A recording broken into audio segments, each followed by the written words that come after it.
Hi everyone, welcome to Reuters Pharma webinar, Orchestrate Medical and Marketing for Measurable Results. If you work in life sciences today, you know the signal-to-noise challenge is real. Breakthrough science can get lost in fragmented message and disconnected channels. Our belief and the focus on this session is that clarity and credibility win when medical, marketing, and digital and IT operate as one orchestra. Over the next hour, you will hear how senior leaders from medical affairs, marketing, and digital and IT align on objectives and day-to-day operating practices, so evidence standards are protected while storytelling truly resonates with the healthcare professionals and broader stakeholders. A quick housekeeping note. We encourage your questions. Please drop them into the Q&A chat at any time. Thank you again for being here and for the work you do to bring trusted science to the people who need it. With that, let's get started. Let me introduce our moderator, Sayla, Executive Director, International Medical Affairs from Novartis. Sayla, it's over to you. Thank you so much. And good day, good afternoon, good evening to different parts of the world. And I am very happy to be joined with senior leaders across the industry to really focus on this exciting topic of orchestrating medical and marketing for measurable results. And the discussion today will focus also on clearer messages consistently carried across medical, marketing, digital, and IT. The way we have structured today's 60 minutes is in two segments. The first one focusing on frameworks and the changing fundamentals of engagement with HCPs and how the external environment is shaping up. And then the second segment is what is the next best engagement and how do we actually get there? What are some of the pain points we have discovered and have managed to overcome and are overcoming? So with that, two segments, at the end, we will open 10 minutes for the Q&A, and I would encourage everybody online to please post your questions in the chat that we will be monitoring and then trying to prioritize what topics are of highest interest to address in the last 10 minutes of the Q&A. As mentioned, my name is Sayla Hodzik, and I am joined by my colleagues, and I would like to invite them also to introduce themselves. I am starting off with Emad Siddiqui, who is Senior Vice President and Head of Medical Affairs Global Brand Strategy at Astellas. Emad, can you briefly introduce yourself and your expertise? Yeah, thank you very much, Sayla. It's a pleasure to be here today at this event. I'm Emad Siddiqui. I head the Global Brand Strategy for Medical Affairs at Astellas. I've been at Astellas for 20 years now in various roles across my career. Prior to that, I trained as a urological surgeon before moving to the pharmaceutical industry, where I trained, and I'm a fellow of the Faculty of Pharmaceutical Medicine. Thank you. Thank you so much, Emad. And over to Ala, who is Senior Director of Digital and Customer Engagement Capabilities in Medical Marketing at Novo Nordisk. Hi, Shala. Hi, everyone. My name is Ala, and I work in Novo Nordisk, leading digital and customer engagement. Actually, my experience is across sales, marketing, and medical. I started as a rep 15 years ago, and then I progressed into my career, sales manager, frontline excellence, commercial execution, head of business unit. And then I moved to Zurich 2 years ago. Before I was in Dubai. And born, raised in Jordan. And in background, I have pharmacy background, and also attained my master's degree in global business management from Manchester Business School. Happy to be here, and nice to be with you as well. Thank you, Ala. Over to Riddhi, who's the Global Marketing Director at Sanofi, coming from Cambridge, US. Thank you, Stella. Good morning, everybody. Good afternoon, if in a different time zone. Riddhi Sharma, leading customer engagement initiatives at Sanofi. I'm in the neurology team here at Sanofi, and I lead customer engagement initiatives ex-US, so mostly in some of our key European markets and the Gulf markets. And my focus here is to create that seamless customer experience, a unified customer experience at a global level. In terms of my prior experience, I have been in the pharma for the last 10 plus years, and before this at other companies in big pharma in a variety of commercial marketing roles. Very excited to be here, and pleasure to participate in this webinar today. Thank you, Riddhi. And our final panelist, Arun Nair from Gilead Sciences, the head of international commercial data and analytics. Arun? Hi, everyone. Thank you, and happy to be here. I'm Arun Nair. I lead the data and AI COE. My team sits within IT, and we support our commercial functions for ex-US, ROW, all the markets outside the US. What it basically means in practical team is that we are the engineering team behind the data analytics, NBA and BE solutions, which today power Gilead on how we engage with our physicians.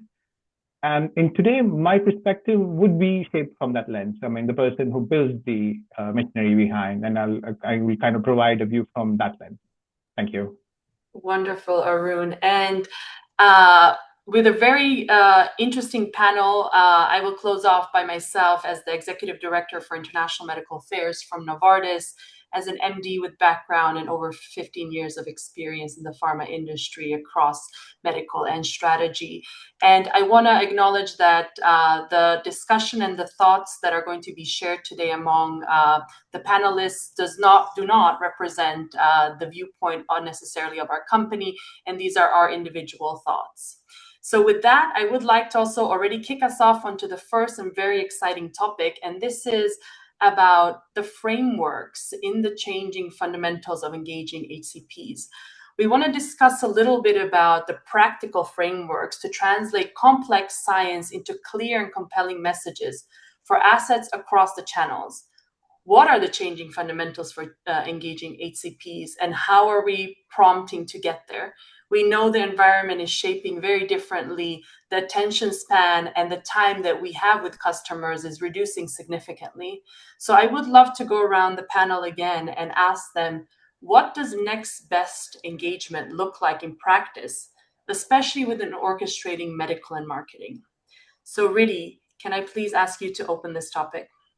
Yeah, definitely. Thank you so much, Stella. So that's a great question. And you know, so much has changed in the pharma industry in the last few years. Still a few years back, we were doing very traditional siloed campaigns, right? Medical had one engagement plan of engaging with HCPs, and then commercial and marketing had a separate engagement plan for engaging with our customers.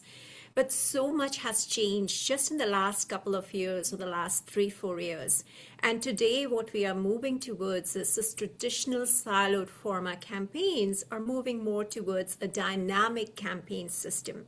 And this is where we are truly building a solid foundation for an orchestrated omnichannel HCP experience. We are holistically looking at the customer journey, both from the commercial as well as the medical perspective, because essentially it is the same customer, whether you are going to the medical end or whether you're going to the commercial end. And then the next step, what we are doing is we are identifying on this holistic customer journey, we are identifying the right intercept points on the journey to engage with our customers, and then engage with our customers with the right message on the right platform at the right timing. And then at the same time, we are also leveraging AI and some of the data insights for an optimal execution, for an optimal pull-through. And then what does this all allow us to do? It allows us to reduce all that engagement noise and give our HCPs, our customer, a very unique, differentiated one message, and at the same way be very effective in moving our HCPs very effectively along the adoption curve. Thank you, Sela. Wonderful, Riddhi. Ala, please, if I can ask the same question. So what does next best engagement look like in practice for you? Yeah, I would complement what Riddhi has mentioned. So we don't repeat ourselves to the audience, right? And saying orchestrated customer-centric engagements, it's very simple to define for me, right? We have the customer, we need to deliver the right message, right time, right channel, and for the right HCP. But doing so, I can say, and even from Pharma, is in a measurable, compliant, focused on patient impact is really not easy. And I would break down practical into 3 points, right? First, now there's a shift into how we do targeting, segmentation, and profiling, with companies looking more to have data-driven approach in how you define your customers based on, and you move to have the behavioral insights so you can define that. And then the orchestration and activation to have medical and marketing working across to deliver the message across the HCP journey, right? And there's the other pillar, which is the content. And this is a bit of the big topic, how fast you can create it, and also how you can have concise, aligned, and consistent updated messages from marketing and medical. And if I can touch upon, I thought of what to cover. You mentioned at the beginning of the webinar, which is the challenges that facing. So I put together what's the challenges for the ideal medical and marketing orchestrated engagement for the customer. So there's many, when I look at Pharma, first organizational silos and structure, which sometimes can really delay that one.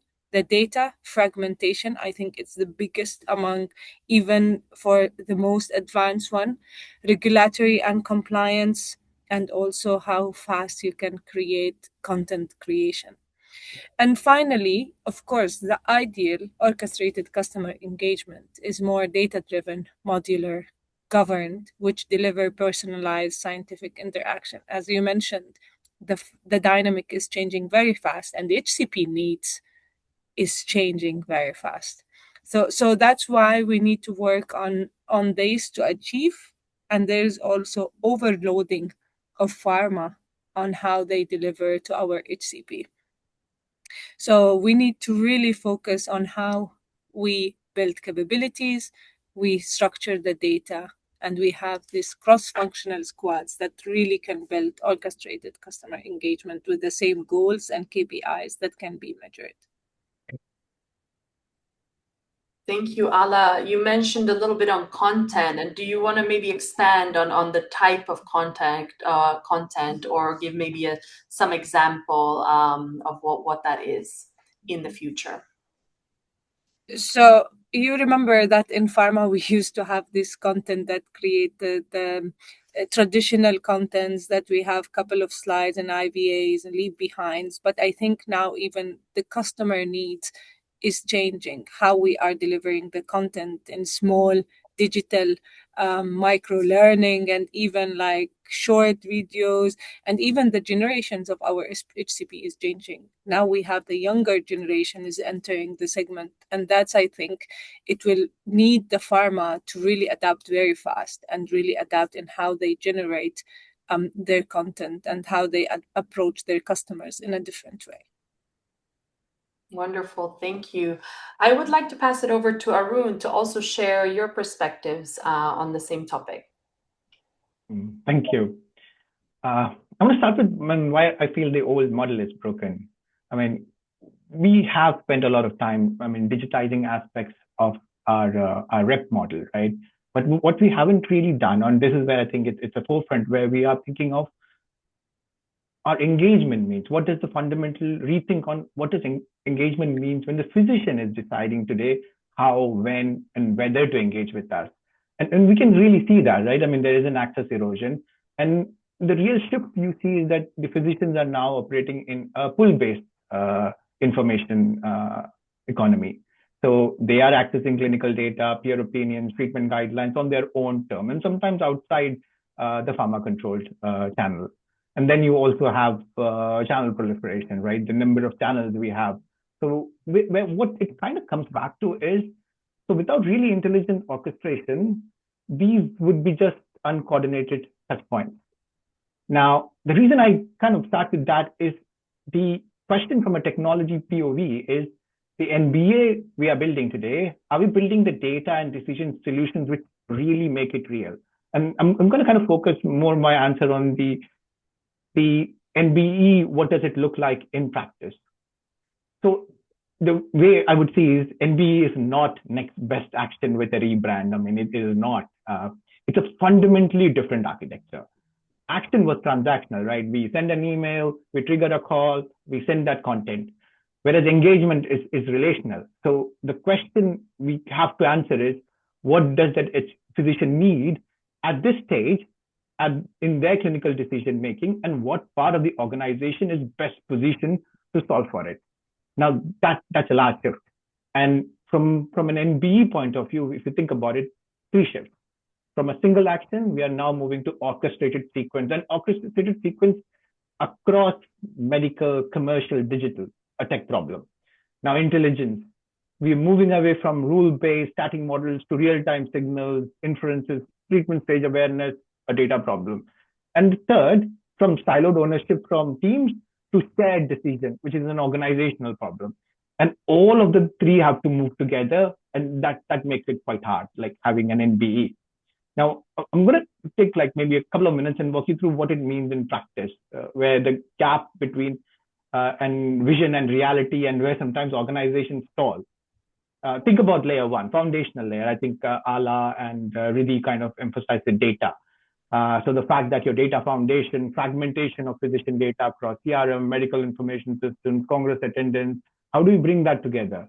Assets, your approved claim library, every piece of information we need is codified, structured, and carrying the metadata we need for things like regulatory classification, promotional, whether it's medical, and channel suitability. Now, NBE requires a unique profile that kind of integrates this, the behavior patterns, the content consumption patterns, medical history. The second would be your decision engine, and this is where the AI kind of earns its place. Like the engine should answer that question, like what, given everything, what do we know about the physician? What is the highest value engagement? Which channel and which function? Is it medical versus commercial, and what cadence? And here model architecture matters, like the ability for you to build, deploy ensemble models and constraints, and also things which respect the regulatory boundaries. So key call out would be critical design choice would be compliance, which is built in and embedded with the decision logic. So if a suggestion which costs, the medical commercial boundary, the system shouldn't generate it. And the third layer, I think my colleagues also kind of touched on, is the orchestration, right? I mean, connecting that engine to that execution to manage the sequence, the throttling, the cross-channel attribution, and that orchestration layer, which turns an isolated, like from an NBA into a coherent engagement story. Like, for example, a medical affairs touch point at a congress is followed by the right commercial at the right interval. I feel when we say medical commercial orchestration, when we don't really mean teams coordinating activities. It really means that we have a system where there's shared intelligence, where both functions can independently work and with appropriate separation by design. And personally, I feel it's not a tech gap. It's more of a governance and organizational gap.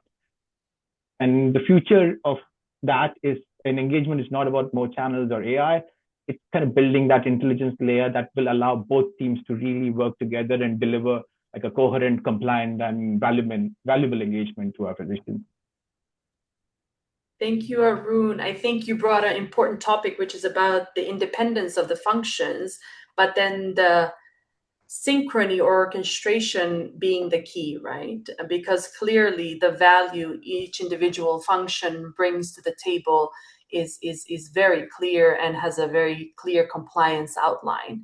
I would like to bring Imad into this discussion. And I know you have also some practical examples as well, how you see this next best engagement. So Imad, on to you before we maybe go into some AI solutions, Arun. Yeah, no, thank you, Sayla. And I'll start off by saying that I fully agree with all of the comments that my fellow panelists have made. They've talked a lot about how the world has evolved, how clinicians now require more bite-sized learning rather than full papers.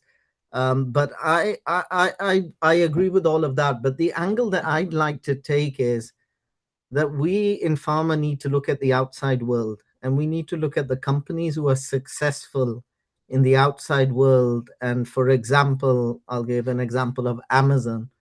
They are companies who are giving or providing an integrated customer experience to their customers.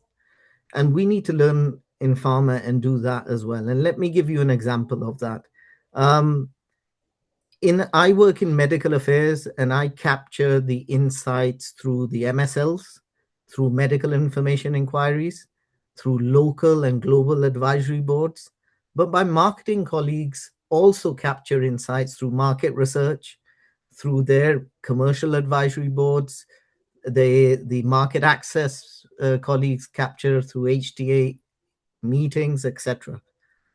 Until we don't bring all of these insights together in an integrated way and then develop strategies to address those gaps, I think we will not provide that integrated customer experience which healthcare professionals are looking for.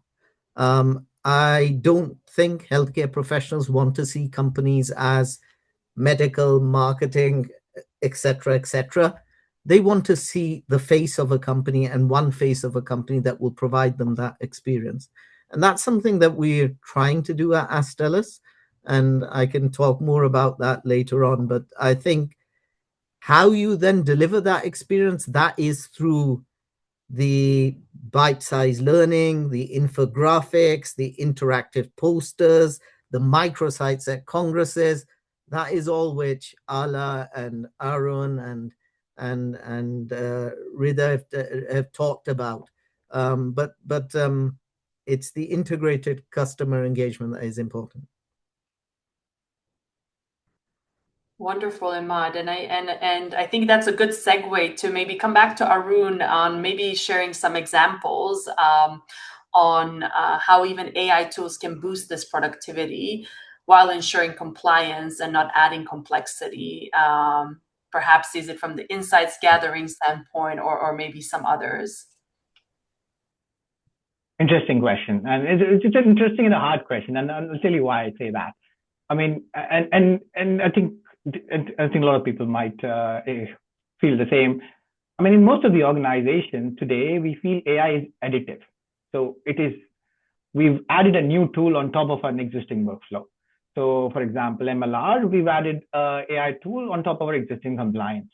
So the problem sometimes isn't AI. The problem is that we've used AI to automate existing complexity than eliminate it.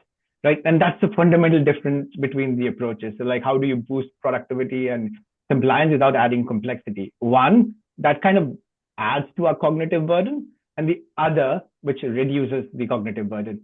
So something to think about, like take, for example, automation approaches. So we have an existing process, MLR, and we've bolted on an AI agent on top of it. AI pre-screens content, flags issues, passes it to a human reviewer. So our net result is we have time saving, but we kind of added complexity. Now, if we rethink about this pattern, I mean, redesign the process so that the AI screening content that humans built, AI generates compliant content from the start, drawing from approved, pre-declared references and regulatory aligned templates. Now, that's where we need to go. So design principle at the start, which reduces complexity. So compliance should be by construction, not by inspection, right? It's not that we want AI to inspect it. We want it to start with that. Eliminate handoffs. I think that's very important. Like eliminate handoffs, don't accelerate them. I mean, some of the best AI implementations I've seen, and sometimes it's not just pharma. And I'm an engineer. I love building, and to Emmett's point, I kind of look at what the others are doing, and some of the industries kind of are ahead of us. So like the best AI implementations tend to make handoffs easier. Don't make handoffs easier; they kind of eliminate it. And the other key thing is, one interface to our users, but many models underneath it. The quickest way to add complexity is give it one more tool. You don't want one more tool for your reps, your TSS. You want AI within interfaces people already use. So for example, coaching feedback within the CRM, not switching to another new AI content platform, getting those drafts within the existing platform. So, I'll end with like a simple test. Before like really thinking about what you want to build or committing resources, ask that question, like, does it eliminate a step or does it add one? Does it remove a handoff or does it add one? And the AI which really works and which people really do improve productivity are the ones which you really don't notice because it kind of absorbs the complexity what people used to carry. Arun, I couldn't agree more that simplification in day-to-day tasks and to improve productivity is the ultimate goal for, I believe, everyone, right? Maybe back to Emad as well, if you would like to give a perspective also on this, or even perhaps looking at the chat, I would bring in this question to your previous comment on integrated customer experience with the firewalls in place between disciplines, between the two functions, commercial and medical. How do you propose integrating the data and market insights? Yeah, so that whoever asked that question, thank you for asking that. It's a lovely and a very, very relevant question. But you've asked me two questions, Sela, so I will address the first one first, just as an add-on to Arun. I actually think we've talked a lot about omnichannel engagement. And with omnichannel engagement, we are increasing the content creation that that is required. And whenever the content creation is increasing, we are going to have to implement AI for that to happen. And that, I think, is the future. There is going to be more content. It's going to be omnichannel. And for that, there needs to be AI. I'm already seeing the capturing of our insights. AI is coming in and it is bringing the insights are gathered, and then it streamlines it to brand or medical affairs teams to take action on. In medical information, we're using quite a bit of AI.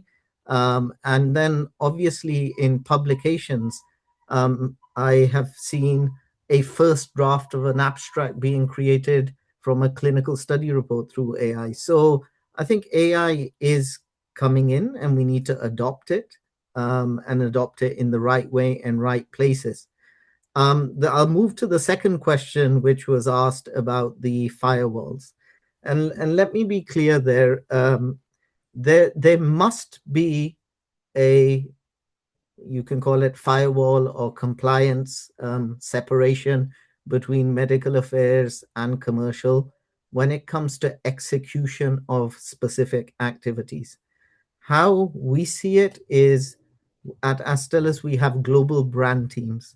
Those global brand teams are co-led, and the emphasis is on co-led by medical affairs and the marketing lead.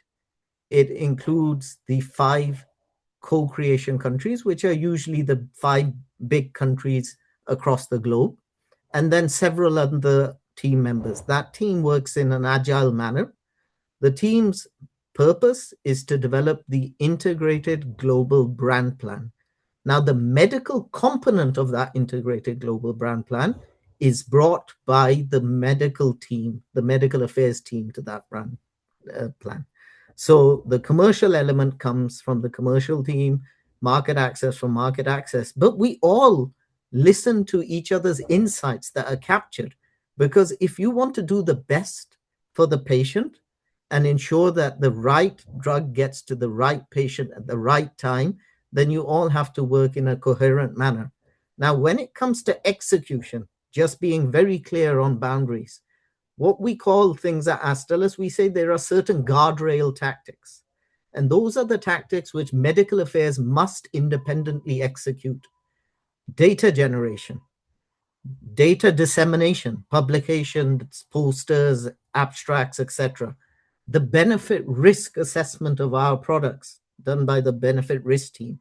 These are a few examples of areas where there cannot or should not be any influence from anyone else, and certain functions need to take responsibility to deliver them. So hopefully that's helped in explaining. You develop your strategy together, but when it comes to execution, we have our own ways to execute. Wonderful. Thank you, Ahmad. And before we go to the next segment and topic, I will just revert back to Ridi or Ala if you have any final comments on this topic to complement. Ready? You want to go? Go first. I'll go after you. Yeah, definitely. No, thank you, Sela.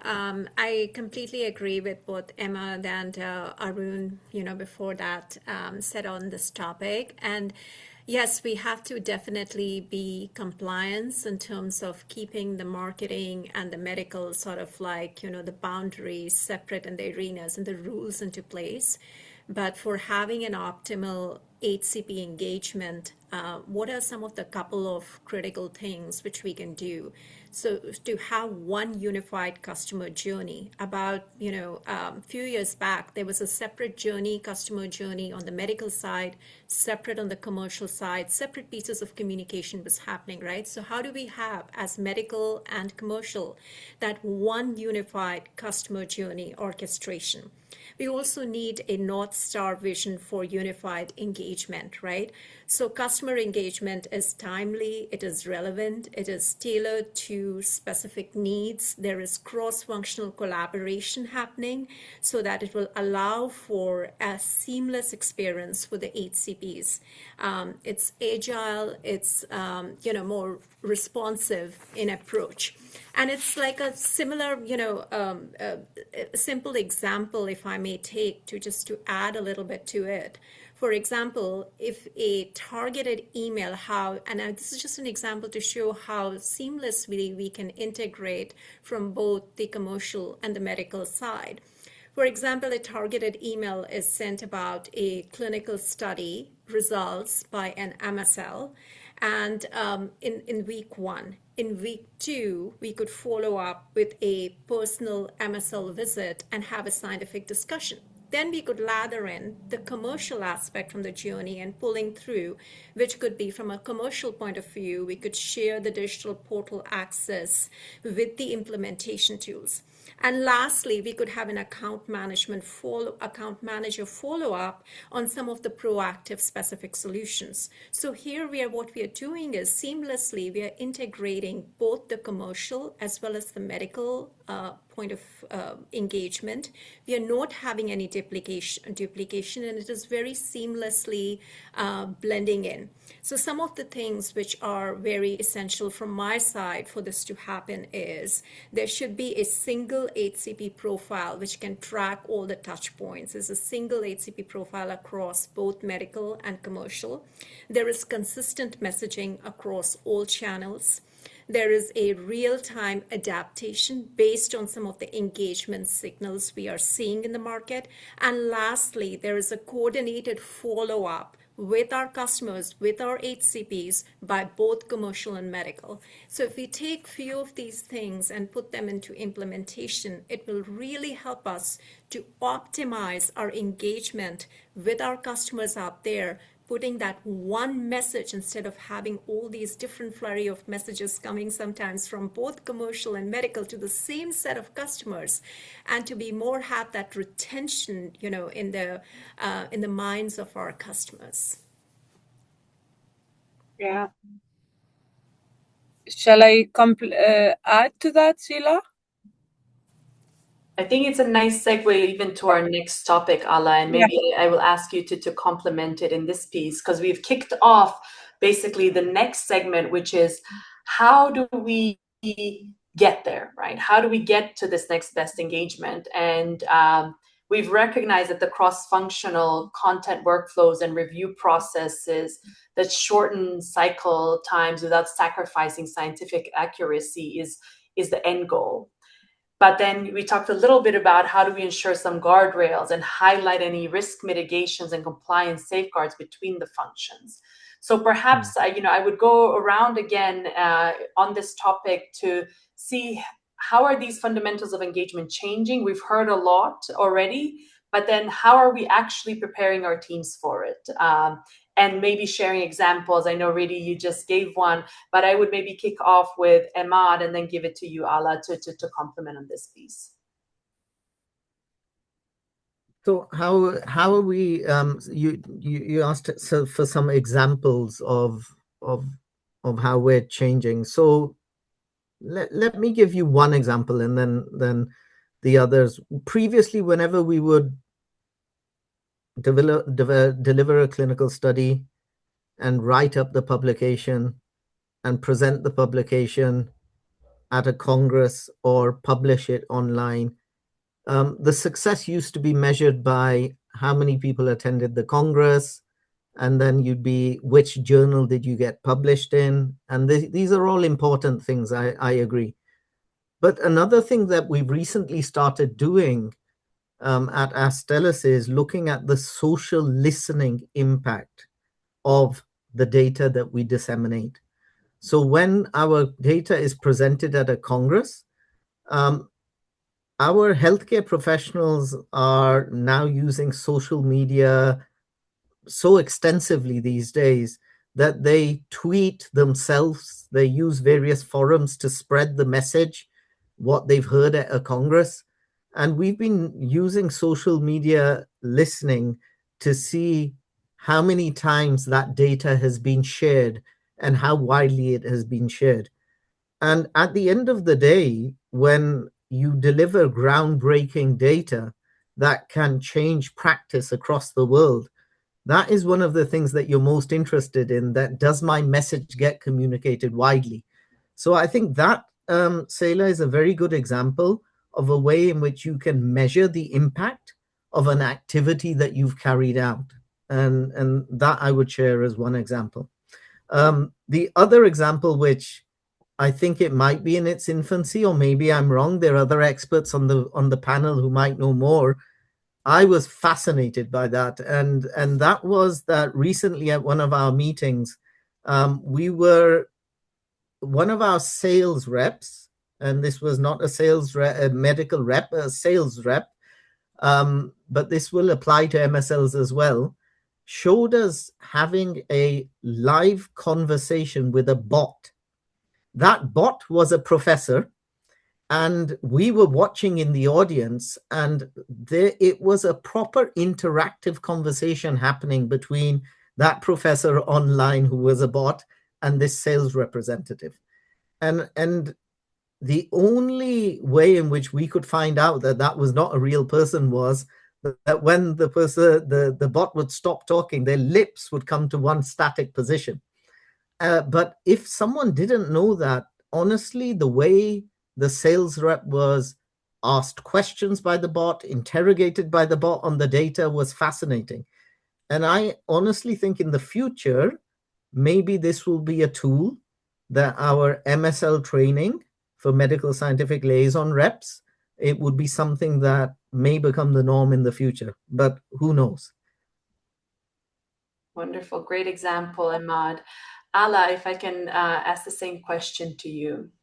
Yeah, thank you so much. And also adding to the points, how we prepare our team, it's a big topic. And if someone finds the one answer for that, I think we are all working every day to really be efficient in how we're doing customer engagement. And also complementing, even now, it's evolving. Even some patients now in some therapy area, they come with a clear treatment in their mind. So imagine the influence, as Imad mentioned, the social media, when you share your news, your updates, your data, your science, even the patients can be influenced. In my opinion, how we prepare our team. First, everyone said we need to have these cross-functional squads in our organizational design. I know it's challenging sometimes. For example, for us, we brought medical and marketing in the same function.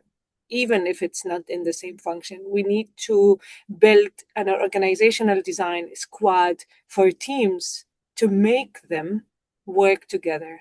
Because this one, it can either make them work in silo or it can bring people together. And the other thing, upskill the capabilities, because we need to understand that the world, the dynamic is moving very fast, but we need to train people. There's a lot of digital things, AI, as also Arun mentioned, and the example Imad mentioned, the bot that you can train with the reps and MSLs. There's many solutions it's coming, and also for how the medical and marketing look at the customer journey and which one they will intervene, which touch points to integrate. So sometimes we underestimate this and we think that people already knows, but I think we need to invest on how we are upskill, we train, and also we update that one.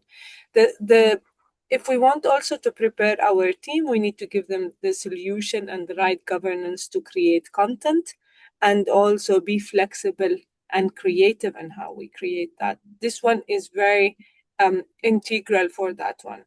Imad mentioned about the clear guardrails, a clear governance, that we need to have it in the organization to specify what's the things that we need to work on. And also, of course, the tools, resource, it's all a clear process. And something I can reflect on, we need to have in the organization a clear and defined process, or as we call it, SOPs, for end-to-end engagement, from planning, execution to measure. And it will be clear for everyone involved. So it's as a reference, of course, like we need to be agile to adapt, but also we need to have this guidance or SOPs that it's clear what's the process look like and how to look like. And then finally, I want to just touch point about very critical point, because we discussed planning, execution, but we need not to forget to measure execution and to measure performance. And in my mind, I divide it in two ways. One is how we measure performance of our engagement. Did we do what we planned for? Did we reach the right customer? Are we planning interaction, channels, how our reach, frequency, all these things? The second part is how we evaluate impact. Is our engagement making a difference? Which is answer the so what for our engagement. Are we moving the HCP and adoption ladder and HCP journey? Are we creating value of our engagement? Are we having impact on our business? So also I want to link this to keep it in our mind, because whenever we want, all of us, we want orchestrated customer engagement. At the same time, we need to make sure that we set the clear KPIs and shared KPIs for medical, marketing, and other functions, so we can really measure, adapt, and improve. Thanks, Ala. Of course, in the capacity that is compliant and appropriate. Ridi, please, would you like to share your perspectives as well on how we are preparing our teams for this change? Yeah, no, definitely. So again, completely agree with you, Ola, and great points here. And again, going back to what we have been doing here at the organization, some of the most important ways is to make sure we are using the same customer segmentation across both medical and marketing. Sometimes when we are looking at the engagement plans, and this was like a couple of years back, we would see we have different customer segmentation and the behaviors and attitudes which are being leveraged across the two. So ensuring that that's that one same customer segmentation which we're using through, ensuring we have the same customer journey so that we are not duplicating at the intercept points. And then, of course, leveraging data insights on a very periodic basis to continually optimize that performance, to always use the insights to maximize our engagement with our customers. Thank you, Riddhi. And before I hand it over to Arun for final thoughts on this, I do want to acknowledge that every change does bring some resistance. So the examples you have shared today certainly were probably not easy to implement and are under the process of implementation as well. So we do acknowledge that if change is not always easy, but the change is needed to adapt to the changing environment and the way our customers want to digest data, want to be seen, and want to have interactions. So finally, Arun, I want to hand it over to you for some final comments on this same topic, on how we are preparing our teams and for you in particular from a maybe data analytics and commercial standpoint. I think most of the panelists did cover all the key points. So, and I think, and to Ala's point, I think if anybody has those 3 points on what we need to have for our team prepared, I mean, I would also look for that. But I can give you inputs on what worked and some of the challenges we saw when we were in some of those cross-functional programs, whether it's NBA, NBE. And the learning for me is focus on some of the key things. Like, I mean, the focus would be, I think Ala also spoke. One is the shared literacy, cross-functional workshops, cross-functional teams, because one of the things we saw was friction comes from misunderstanding about what each team does. So that shared literacy becomes very important. We hear about AI, we hear about Gen AI, but investing in the core infrastructure before AI is actually very important. It's paramount. So, for example, your content claims library, the reference management systems, content tagging taxonomy, like all unglamorous but foundational. And the third thing, which I would say is compliance. Compliance needs to be visible. We want to automate the enforcement of compliance, but you have to make the reasoning transparent. When, for example, a system blocks a commercial team from using a particular claim, it should explain the reasoning behind it. So the teams which understand the guardrails tend to respect them. And I'm going to just finish off saying that the fundamentals of HCP engagement, like the way we say it, is moving to a direction of coherence, getting consistent, relevant, well-timed information. And meeting that requirement requires building workflows, new set of architecture of NBA, and with compliance being built into that. Wonderful, Arun. I love those examples and what we can learn from them. So now, as we head towards the last 15 minutes of today's webinar, I would like to open up even more questions. We have received quite a few, and I've tried to group them for our panelists to come through. So I will start off with the first question, which is about to Ala's comment and some other panelists about micro learnings and short videos.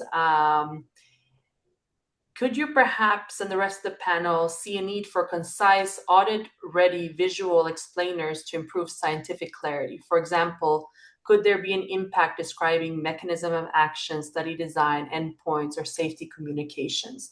So the question is, where do we see that this micro-learning gives the biggest benefit? And maybe, Ala, I can pass it over to you first.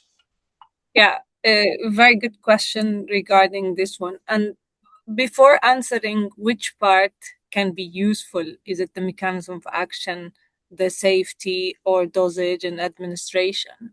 It's about the idea. I would put the customer in the center. So now customers, they don't have enough time. They are overwhelmed with information. They are all bombarded with information from all other pharma. So the micro-learning, it's the way of engagement that will help us deliver the message with the best approach that also convenient for the customer, and they really can act on it. So I would see this micro-learning works in all aspects. It's how we design it, how we make it really crisp, clear, and to the point. And if Imad mentioned at the beginning, looking at industry outside of pharma, if you look at all other industry, now what they are doing, this short videos, shorts on YouTube, social media, all of the trends is going into that one. So I believe in this actually personally, because for me, if I put myself in the shoe of the doctor, I would prefer that with 30 seconds, 1 minute, you give me like the summary for that one. I know from medical perspective, there are some points that you need to deep dive in the study, you deep dive in the details. But I think there is now platforms for that. Webinars, congresses, summits, you can go to that. The daily interaction engagement, it's more towards the micro-learning, the bite-sized engagement that can fit with the day-to-day routine with the customers. Wonderful. Thank you, Ala. And a few more topics on this micro-learning. So it was very nicely how you articulated it. I will merge two questions into one and ask you, Arun, right? There were some questions on diving a little bit deeper into the AI adoption, right? About the right way, right places, ensure that there is no risk in utilizing this, or perhaps is there a particular platform you see working better than others? Arun, can I ask you to start this question off? I'll try to start answering with the last bit one, the platform. This is a very interesting quote, which I think is so relevant.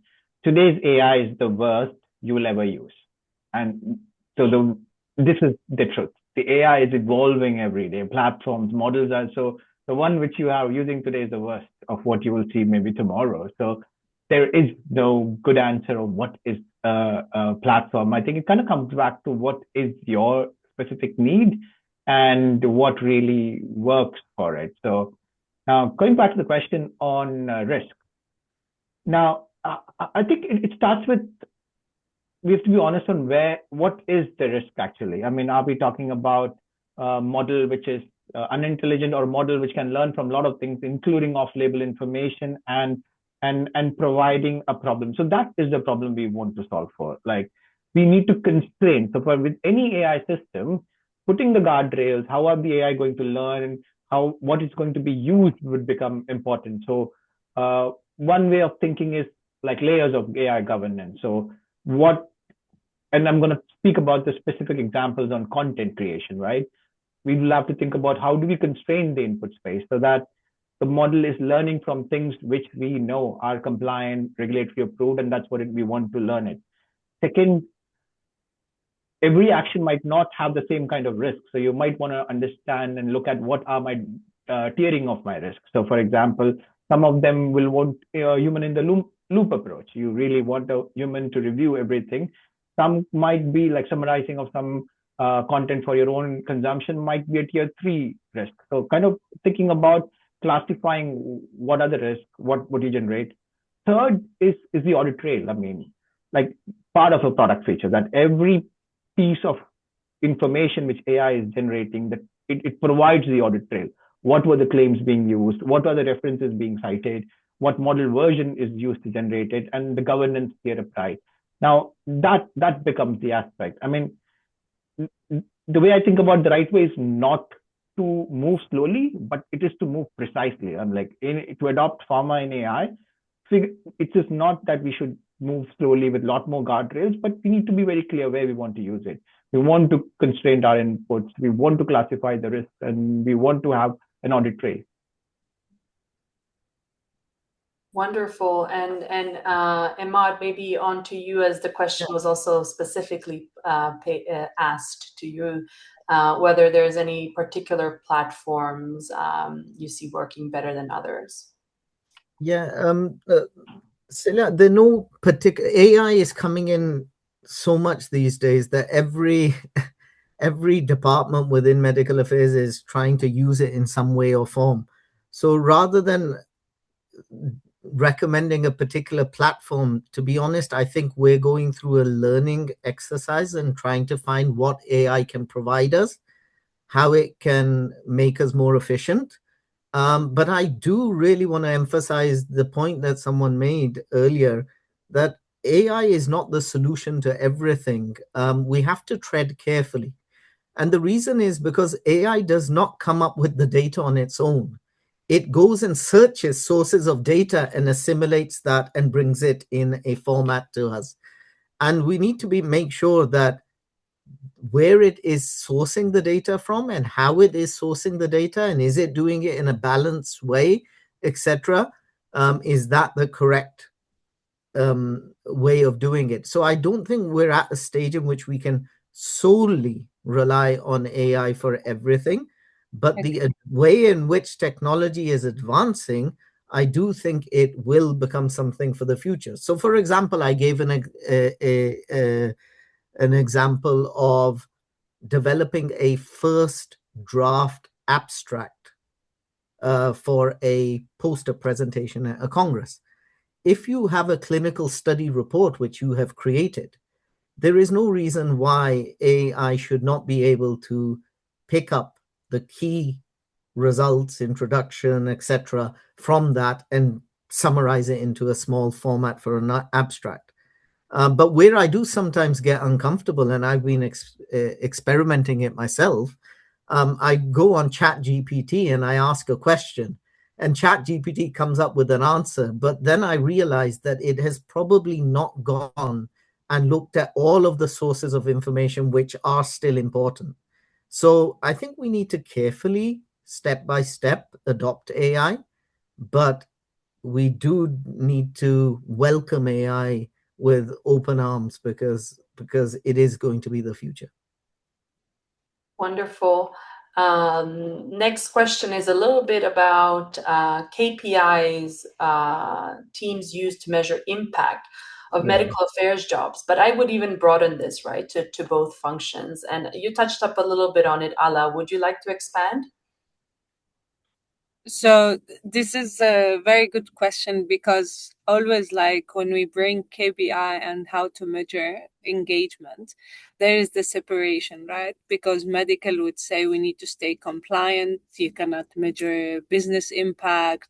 And for us, it's more about the scientific advocacy and how we bring the customer into that to be more advocate and more aware. And for the business and marketing, it's more about market share of growth, how we are changing customer behavior, and how we really driving that. I think, of course, we need to have a clear shared KPI on how we are executing on what we planned, how we're reaching our customer, are we engaging in the right message, right content, and how we can adapt and how we can complement each other. So I'm a strong believer that medical and marketing can really complement, and medical can have a huge role in how we of the patient centricity and how we can drive impact on HCP behavior and changing also the way they more understand the therapy area, the drug, and how they can give to their patients. So from business impact, for me, I like always to see that they have a shared common goal. But for the day-to-day KPIs, we can have medical marketing, which united under the one vision on how we measure performance, because there's a thin line between the compliance and how to measure that one. And I have a lot of discussions with medical on how we can make it in the best approach, but at the same time, medical can really influence the HCP behavior and business. Wonderful. And final question to Riddhi. The question is, how do you orchestrate medical and marketing content and data in a competitive market where there are several approved drugs in the same indication? And I would perhaps add here, would it differ if it is a completely novel MOA with no competition in this orchestration between medical and marketing? Yeah, no, that is a great question. I think regardless of whether the marketplace is crowded with a lot of competitors or whether there's just a couple of therapies around it, the basic principle of orchestration, medical and commercial, remains the same, right? And that is there's a lot of groundwork which has started being already done at many of the organizations, as so many experts talked about this morning. But that is realistically from ground zero, looking at one customer profile, making sure there is one customer segment, making sure there is no sort of cannibalization. We are engaging with that one message which we are coming across. All that is relevant to come across as a unified team and engaging with the customer, because the customer doesn't know whether that's medical from a pharma company or whether it's commercial engaging from a pharma company. All they know is that there's a certain company engaging with them. So how do we, when we are planning out our engagement plan across the medical and across the commercial teams with the MSLs and with the marketing teams, how do we build it together so that it comes across as that one engagement plan, one voice, and really deliberately and very intentionally messaging with our customers with one message, so it stands really apart in all the noise which is happening around in the marketplace. Wonderful. Thank you, Riddhi. And with that, I would like to close today's session and thank the wonderful panelists for sharing your insights and answering a lot of interesting questions from the audience.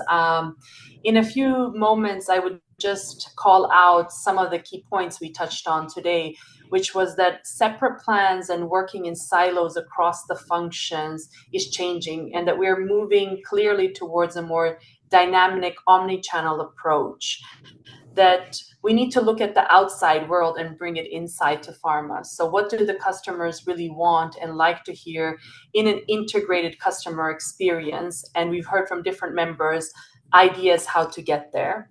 We also talked a little bit about impact and how we measure it, and how do we integrate AI into these solutions. And I think in summary, what was best today is not good enough tomorrow, because we know with AI things are evolving at a dramatic pace, yet we here call everyone to embrace it and to work with it to simplify and improve our overall coordination between the teams and end user experience with our customers. With that, I thank all of you and hand it over to Kana from Reuters. Thank you, Sayla, and thank you, everyone. We value ongoing discussion, and our next venue is actually in Barcelona this April. So this is a QR code. You can get all the information, and if you click here, you can check the website, and our website can show dedicated track of customer engagement and data and infrastructure, alongside workshop, roundtable, problem solving, hackathons, and also we have networking drinks and offsite party. It's quite exciting event, including morning 5-kilometer run. So if you're passionate, please join us and let's continue our discussion to make pharma industry better. So thank you so much, everyone, and have a great weekend. Thank you. Thank you. Thank you. Thank you. Thank you.